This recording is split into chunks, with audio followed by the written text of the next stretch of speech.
Hello friends, स्वागत है सभी का मेरे YouTube channel SV coaching classes पर। और जैसा कि मैंने आपसे अपने प्रीवियस वीडियो में डिस्कशन कर लिया था, प्रतिवर्ती क्रिया और प्रतिवर्ती चाप, है ना, इन सभी के बारे में डिस्कशन कर लिया था। और वहां पर मैंने कुछ हार्मोन वगैरह भी प्लांट के आपको पढ़ा दिए थे सारे, है ना। उसके बाद जो अगला टॉपिक रहेगा इस चैप्टर में वो है जंतुओं में रासायनिक समन्वय, है ना। तो जंतुओं में रासायनिक समन्वय कैसे होता है? देखिए, जंतुओं में, पौधों में रासायनिक समन्वय हार्मोन के माध्यम से होता है, क्योंकि उसमें केवल हार्मोन होते हैं, ग्रंथियां तो होती नहीं। लेकिन जंतुओं में जो रासायनिक समन्वय है वो विभिन्न प्रकार के तंत्रों के माध्यम से होता है, जिनको हम अंतःस्रावी तंत्र, बाह्यस्रावी तंत्र कहते हैं, है ना। अब ये जो तंत्र है, अंतःस्रावी, बाह्यस्रावी, है ना, ये ग्रंथियों से मिलकर के बने होते हैं। ठीक है, ये तंत्र होते हैं, बहुत सारी ग्रंथियां होती हैं, जिनको हम क्या कहते हैं? अंतःस्रावी ग्रंथियां, बाह्यस्रावी ग्रंथियां, मिश्रित ग्रंथियां। ठीक है। तो ग्रंथियों के माध्यम से मनुष्य में या जंतुओं में क्या होता है? रासायनिक समन्वय की प्रक्रिया होती है। सभी चीजों का नियंत्रण होता है, कंट्रोल, कोऑर्डिनेशन होता है। एक नियमित समय से सारी प्रक्रियाएं होती हैं जंतुओं में, वो ग्रंथियों के माध्यम से ही होती हैं। ठीक है। तो देखिएगा, लिखा हुआ है जंतुओं में रासायनिक समन्वय यानी केमिकल कोऑर्डिनेशन इन एनिमल्स। ठीक है, किसके माध्यम से होता है? तो ग्रंथियों के माध्यम से होता है। ग्रंथियां जो होती है वो तीन प्रकार की होती है। कौन कौन सी? अंतःस्रावी, बाह्यस्रावी और मिश्रित। ठीक है।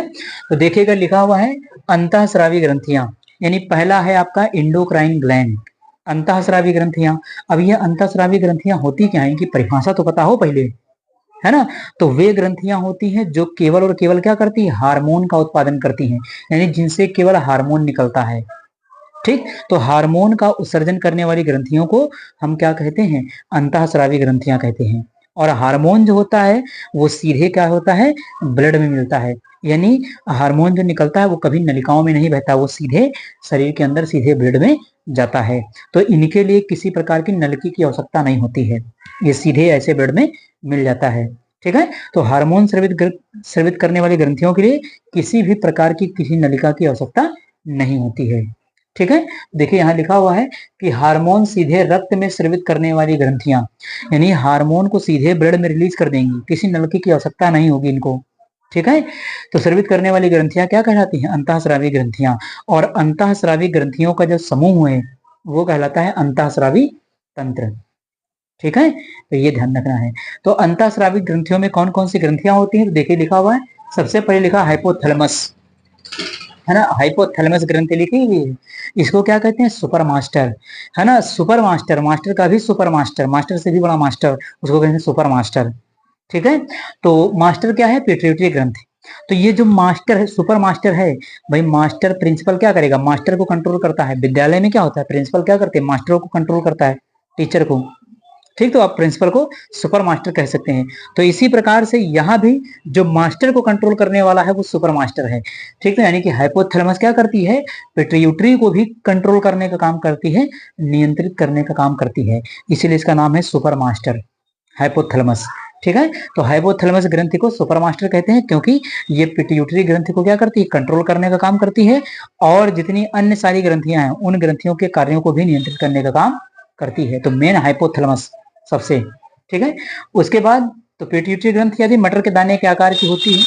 ठीक है। उसके बाद थायराइड ग्रंथि, है ना, ये गले में एच की आकृति की होती है। थायराइड ग्रंथि ये गले के अंदर होती है ना। कभी आयोडीन की कमी हो जाती है तो थायराइड बीमारी हो जाती है ना। घेंघा रोग, सूज जाता है गला। ठीक है। तो ये थायराइड है। उसके बाद अधिवृक्क, देखिए नाम से पता चला अधिवृक्क, वृक्क का मतलब क्या? किडनी, यानी ये किडनी के ऊपर पाई जाने वाली ग्रंथि है, इसका नाम है अधिवृक्क ग्रंथि। ठीक है। इसको 4S और 3F ग्रंथि भी कहा जाता है। तो 4S का मतलब क्या है? इसके चार काम होते हैं जो एस अक्षर से चालू होते हैं। एस, इंग्लिश का जो एस अक्षर होता है, उस एस अक्षर से इसके चार काम चालू होते हैं, जिसके कारण इसको क्या कहते हैं? 4S कहते हैं। 3F, 3F का मतलब 3F से काम, फ्राइट, फ्लाइट, फ्राइट, है ना। तो फाइट, फ्राइट, फ्लाइट, है ना, लड़ो, उड़ो और डर, ये तीन प्रकार से होते हैं एफ से, इसलिए इसको 3F नाम दे दिया गया है। अभी डिस्कशन कर लेंगे आगे, है ना, डिटेल में चारों आपको बता देंगे, है ना। 4S क्या है, 3F क्या है, डिटेल में बता देंगे। ठीक है। उसके बाद लिखा है जनन ग्रंथि, है ना। जनन ग्रंथि में क्या आ जाएंगे? दो, वृषण और अंडाशय, है ना। तो वृषण आ जाता है इसमें, है ना, जो मेल्स के अंदर होता है। ठीक है। ओवरी, अंडाशय जो आ जाता है वो फीमेल्स के अंदर होता है। ठीक है। तो इसमें क्या होता है कि आपका दोनों ग्रंथियां सम्मिलित हो जाती हैं। उसके बाद लास्ट में लिखा पीनियल ग्रंथि, ये भी सब किसमें आ जाएंगी, अंतःस्रावी ग्रंथियों में आ जाएंगी, इंडोक्राइन ग्लैंड में आ जाएंगी। ठीक है, तो इनको अंतःस्रावी ग्रंथियां कह दिया जाता है। ठीक है, तो ये बात यहाँ ध्यान रखिएगा कि इन सभी से निकलने वाला क्या होता है, केवल हार्मोन होता है, और हार्मोन को निकलने के लिए किसी नलकी की आवश्यकता नहीं होती है, उसको बहने के लिए किसी नलकी की आवश्यकता नहीं है, वो सीधे ब्लड में रिलीज होता है हार्मोन। ठीक है, तो अंतःस्रावी हो गया। उसके बाद सेकंड लिखा बाह्यस्रावी, तो बाह्यस्रावी ग्रंथियां क्या, एक्सोक्राइन ग्लैंड कहते हैं इनको, तो जो एंजाइम का उत्पादन करती हैं। अब जो एंजाइम होता है, एंजाइम सीधे ब्लड में नहीं मिलता है, एंजाइम को बहने के लिए नलिकाओं की आवश्यकता होती है, नलकियों की आवश्यकता होती है। ठीक है, तो लिखा हुआ है कि एंजाइम स्रावित करने वाली ग्रंथियां जो होती हैं वो बाह्य स्रावी ग्रंथियां कहलाती हैं, और इन ग्रंथियों को एंजाइम जो निकलने के लिए होता है वो नलिकाओं की आवश्यकता होती है, नलकियों के माध्यम से ब्लड में जाकर के मिलता है। ठीक है, उसके बाद देखिएगा कौन कौन है इसमें, तो यकृत सबसे बड़ी बाह्य स्रावी ग्रंथि है, यकृत। ठीक है, तो सबसे बड़ी बाह्य स्रावी ग्रंथि कौन है, यकृत है, लीवर है। ठीक है, उसके बाद स्वेद ग्रंथियां, स्वेट ग्लैंड कहते हैं पसीने का सिक्रेशन करने वाली। ठीक है, उसके बाद ये कहते हैं स्लेवरी ग्लैंड, जितनी भी लार ग्रंथियां होती हैं वो भी क्या है, बाह्य स्रावी। ठीक, उसके बाद स्तन ग्रंथियां, मेमरी ग्लैंड्स कहते हैं, है ना, दुग्ध उत्पादन करने वाली ग्रंथियां फीमेल्स में। ठीक है, तो ये हमारी क्या हो जाएंगी, मेमरी ग्लैंड्स हो जाएंगी। स्तन ग्रंथियां भी कैसी हैं, बाह्य स्रावी ग्रंथियां। ठीक, जठर ग्रंथि, जहां से जठर रस निकलता है ना, हाइड्रोक्लोरिक एसिड वगैरह। ठीक, तो जठर रस से, जठर ग्रंथि से जठर रस निकलता है। ठीक है, उसके बाद सिरेमिन, है ना, तो सिरेमिन वगैरह जो कान होता है, कान के अंदर जो खूट वगैरह निकल रहा है ना, तो सिरेमिन ग्लैंड्स क्या करती हैं, उस खूट का श्रवण करती है, उसको बाहर निकालने का, लैक्जेटिव जो निकलता है कान के अंदर से वो क्या है, सिरेमिन ग्रंथि के माध्यम से निकलता है। ठीक है, उसके बाद लेक्राइमल, लेक्राइमल ग्रंथि कहाँ होती है, आंख में होती है, जो कीचड़ वगैरह निकलता है ना वो लेक्राइमल ग्रंथियों के कारण निकलता है। ठीक है, तो लेक्राइमल ग्रंथि क्या करती है, कीचड़ वगैरह आंखों से निकालने का काम करती हैं। ठीक है, तो इस प्रकार से इतनी सारी इसमें क्या होती हैं, बाह्य स्रावी ग्रंथियां होती हैं। ठीक है, तो ये सारी बाह्य स्रावी ग्रंथियां हो गई। उसके बाद मिश्रित ग्रंथियां, मिश्रित में केवल एक ग्रंथि है जिसका नाम याद रखिएगा, यहाँ पर नाम मैं आपको बता देता हूँ, अग्नाशय, पैंक्रियाज। ठीक है, अग्नाशय, है ना, सबसे बड़ी ग्रंथि है, और ये दोनों काम करती है, हार्मोन भी निकालती है, एंजाइम भी निकालती है। ठीक है, इसीलिए इसका नाम है मिश्र ग्रंथि। मिश्र में लिखा है एंजाइम प्लस हार्मोन, यानी जो एंजाइम और हार्मोन दोनों का सिक्रेशन करती है, तो एंजाइम हार्मोन दोनों का सिक्रेशन करने वाली ग्रंथि को क्या कहते हैं, मिश्रित ग्रंथि कहा जाता है। केवल एकमात्र हमारे शरीर में मिश्र ग्रंथि है जिसका नाम है अग्नाशय, पैंक्रियाज। तो अग्नाशय जो होती है वो हार्मोन भी उत्पादन करती है और एंजाइम को निकालने का काम भी करती है। ठीक है, तो इस प्रकार से जंतुओं में रासायनिक समन्वय का एक छोटा सा सामान्य जानकारी का ये चार्ट है, आप इसका स्क्रीनशॉट ले लीजिए। फिर इसमें जो महत्वपूर्ण ग्रंथियां हैं उनका डिस्कशन मैं आपसे कर लेता हूं।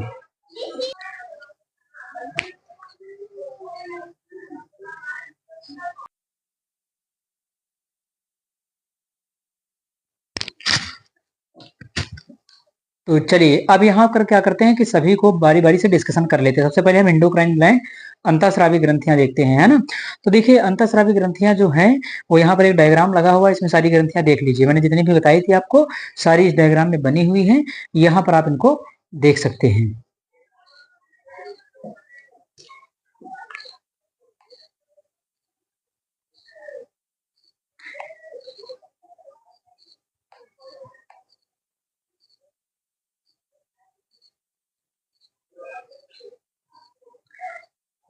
तो देख लीजिए, इनको लिखा हुआ है पीनियल का है ना, पीनियल ग्रंथि है, सबसे ऊपर लिखा हुआ है, मस्तिष्क में दिखाई गई। पेट्यूटरी है जिसको पीयूष ग्रंथि है, लिखा है हाइपोफाइसिस या प्यूसिका, अभी डिस्कशन करेंगे इसके विषय में। ठीक, उसके बाद देखिए थायराइड ग्रंथि, हिंदी में थायराइड को क्या कहते हैं, अवटू, हिंदी में तो नाम ही नहीं जान पाए कोई, अवटू क्या है, अवटू, इंग्लिश में थायराइड, थायराइड बहुत नाम फेमस हो गया तो सभी लोग जांच करवाते थायराइड थायराइड कहते हैं, अवटू नहीं कहता कोई। ठीक है, उसके बाद पैराथायराइड, परावटू लिखा हुआ है, तो पैराथायराइड क्या है, जस्ट थायराइड के नीचे पाई जाती है। ठीक है, उसके बाद सबसे नीचे और चले आएंगे, फिर उसके बाद थाइमस ग्रंथि मिलेगी, थाइमस हो गई। फिर उसके बाद गृहिणी है, दर्शाई नहीं गई है, दिखाया गृहिणी को दर्शाया नहीं है, इसमें बनाया नहीं है। ठीक है, और फिर किडनी के ऊपर देखिए लिखा है एड्रिनल, अधिवृक्क, है ना, दोनों किडनियों पर दोनों साइड में अधिवृक्क ग्रंथि पाई जाती है। ठीक है, उसके बाद लैंगरहैंस द्वीप अग्नाशय में होता है, तो ठीक है। फिर उसके बाद अंडाशय ना, फीमेल में अंडाशय ये हो जाती है, ठीक है। और उसके बाद लिखा अपराध दिखाया नहीं गया है, अंडाशय है फीमेल में, और मेल में क्या होता है, मेल में आपका वृषण होता है, ठीक है। तो ये भी क्या है, दोनों अंतःस्रावी ग्रंथियां हैं, ठीक है। उसके बाद वृषण नीचे की ओर लिखा हुआ है, ठीक है। तो इस डायग्राम में सबको सारी आपको अंतःस्रावी ग्रंथियां दिखा दी गई हैं, इसमें आप देख सकते हैं डायग्राम में बना हुआ, स्क्रीनशॉट भी लेना चाहें तो ले लीजिए, फिर आगे डिस्कशन करते हैं।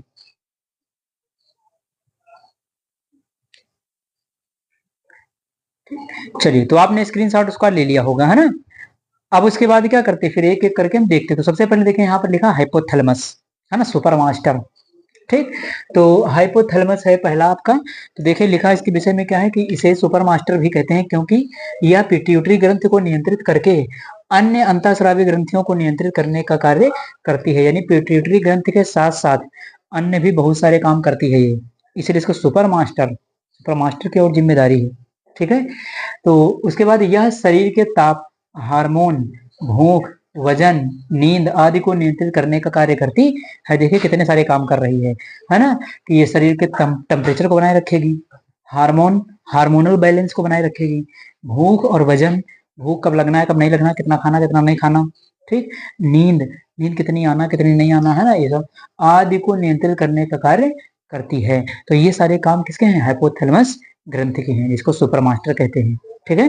उसके बाद सेकंड देखिएगा, दिखा है अधिवृक्क, एड्रीनल ग्लैंड कहते हैं इंग्लिश में इसको, ठीक है। तो देखिए इसे 4S तथा 3F ग्रंथ के नाम से भी जाना जाता है। तो अभी पीछे बताया था आपको 4S 3F क्यों कहते हैं, यहाँ लिखा हुआ है। देखिए इसके प्रमुख कार्य जैसे क्या है, देखिए शर्करा उपापचय, शुगर मेटाबॉलिज्म। तो एक काम एस से हो गया, पहले एस से क्या है, शुगर मेटाबॉलिज्म, देखिए लिखा एस, शुगर मेटाबॉलिज्म, शुगर उपापचय, शुगर को नियंत्रित करने का काम करेगी, ठीक है। सेकंड क्या है, नमक प्रतिधारण, साल्ट रिटेंशन, है ना, यानी आपका जो नमक है, शरीर में नमक की मात्रा को नियंत्रित करने का काम कौन करेगा, अधिवृक्क ग्रंथि, ठीक है। उसके बाद लिंग हार्मोन उत्पादन, यानी सेक्स हार्मोन का प्रोडक्शन कौन करेगा, अधिवृक्क ग्रंथि, ठीक है। एड्रेनल ग्लैंड करती है सेक्स हार्मोन का उत्पादन, ठीक है। तो एक ये एस से हो गया, तो 1 2 3 एस से ये हो गया। चौथा देखिए क्या है, ऊर्जा सोर्स ऑफ एनर्जी, एनर्जी के सोर्स के रूप में ये काम करती है अधिवृक्क ग्रंथि, है ना, ऊर्जा उत्पन्न करवाने का काम करती है, ठीक है। तो इस प्रकार से देखिए कितने हैं, 1 2 3 और 4, ये चारों एस हैं, है ना, इसीलिए इसको कहते हैं 4S, ठीक है।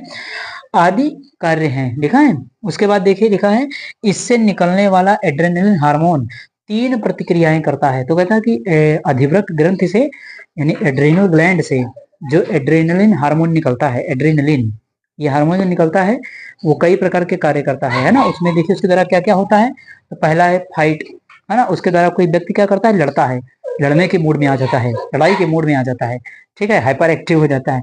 उसके बाद फ्लाइट, भागना, है ना, तो ये भागने का संकेत, अचानक से डर गए, है ना, तो खसक लीजिए यहाँ से, तो खसकने का जो काम है वो भी कहाँ होता है, अधिवृक्क के द्वारा होता है। उसके बाद लिखा है कि फ्राइट, है ना, फ्राइट, खड़े कहीं जंगल में कांप रहे हैं, रात को डर रहे हैं, है ना, तो इसे डरने वरने का काम कहाँ है, यही है। तो 3F देखिए इसमें है, फाइट है, इसका मतलब लड़ना, दूसरा फ्राइट है, इसका मतलब है भागना, भागना या दौड़ना भी कह सकते हैं, दौड़ने भागने, है। उसके बाद क्या है, फ्राइट, फ्राइट का मतलब क्या है, डर, ठीक है। तो ये 3 काम एफ से हैं, इसीलिए इसको 3F कह दिया गया है। तो 4S हो गए और 3F हो गए, ठीक है। तो इस प्रकार से क्या हो जाती है, आपकी 2 ग्रंथियां अंतःस्रावी मैंने आपको बता दी है, आप इनका स्क्रीनशॉट ले लीजिए। फिर इसके बाद जो अगली ग्रंथियां हैं एक दो और बता देता हूँ, है, ताकि आपको पेपर में लिखने के लिए आए, आप आराम से लिख ले जाए, ठीक है। इसका स्क्रीनशॉट ले लीजिए, फिर आगे की डिस्कशन मैं आपसे करता हूँ,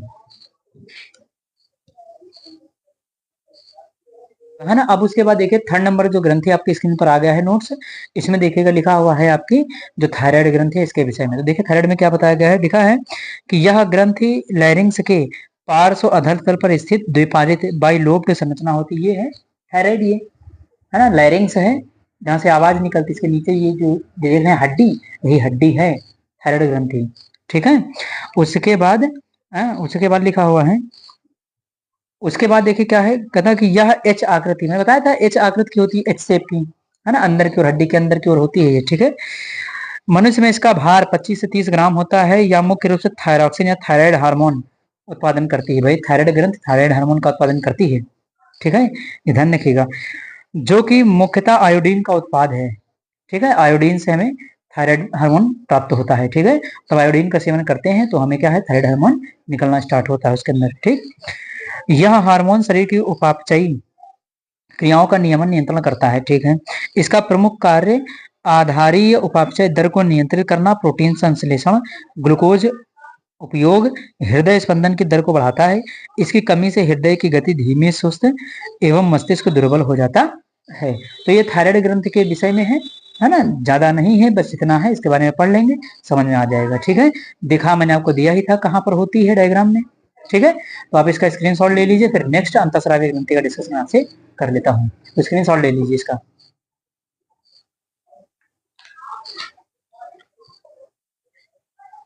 चलिए, तो उसका स्क्रीनशॉट ले लिया होगा। अगली थ्योरी देखिए आ गई पीयूष ग्रंथि के विषय में, है ना। तो देखिए पीयूष ग्रंथि क्या है, इसमें लिखा हुआ है ना, पीयूष ग्रंथि मैंने आपको बता दिया, मास्टर ग्रंथि इसको कहते हैं, है ना।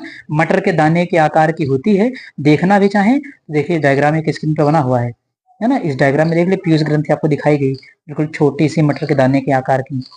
ठीक है, इसे पीयूष ग्रंथि आपको दिखा दी गई। ठीक है, तो ये पीयूष ग्रंथि होती है। उसके बाद देखिए इसमें बताया क्या गया है ना। कहता है कि पीयूष ग्रंथि में कई सारे हार्मोन निकलते हैं, कई हार्मोन निकलते हैं पीयूष ग्रंथि के अंदर। ठीक है, कौन कौन से, पहला देखिए ग्रोथ हार्मोन, वृद्धि हार्मोन कहाँ से निकलता है, पीयूष ग्रंथि से निकलता है। ठीक है, तो वृद्धि हार्मोन, अभी ये जो वृद्धि हार्मोन करता क्या काम है, तो शरीर के विकास और कोशिका वृद्धि, शरीर के विकास वृद्धि के लिए आवश्यक है ग्रोथ हार्मोन। ठीक है, सेकंड आपका है, ये निकला हुआ है आपका थायराइड उत्तेजक हार्मोन। थायराइड उत्तेजक हार्मोन ये क्या करता है, तो एड्रेनलिन ग्रंथि हार्मोन कहता है कि थायराइड ग्रंथि को थायराइड हार्मोन स्रावित करने का संकेत देता है। ठीक है, तो ये जो निकल रहा है टीएसएच, ये थायराइड ग्रंथि को थायराइड हार्मोन निकालने के लिए प्रेरित करता है। ठीक है, तो पीयूष ग्रंथि से निकलता है। ठीक है, तो ये हो जाती हैं आपकी अंतःस्रावी ग्रंथियां, है ना। कुछ महत्वपूर्ण अंतःस्रावी ग्रंथियां थी जिनका डिस्कशन मैंने आपसे कर लिया है ना। तो उम्मीद करता हूं, अब इसके आगे जो डिस्कशन काफी लंबा हो जाएगा, तो उसका डिस्कशन करेंगे अपने अगले वीडियो में, है ना। तो उम्मीद करता हूं कि आज जो मैंने आपको पढ़ाया है वो समझ में आया हुआ होगा। और अगर चैनल पर नए हैं, चैनल को सब्सक्राइब करिए, वीडियो को लाइक करिए और शेयर करते रहिए। तो चलिए फिर मिलते हैं अपने नेक्स्ट लेक्चर में। Thanks for watching this video.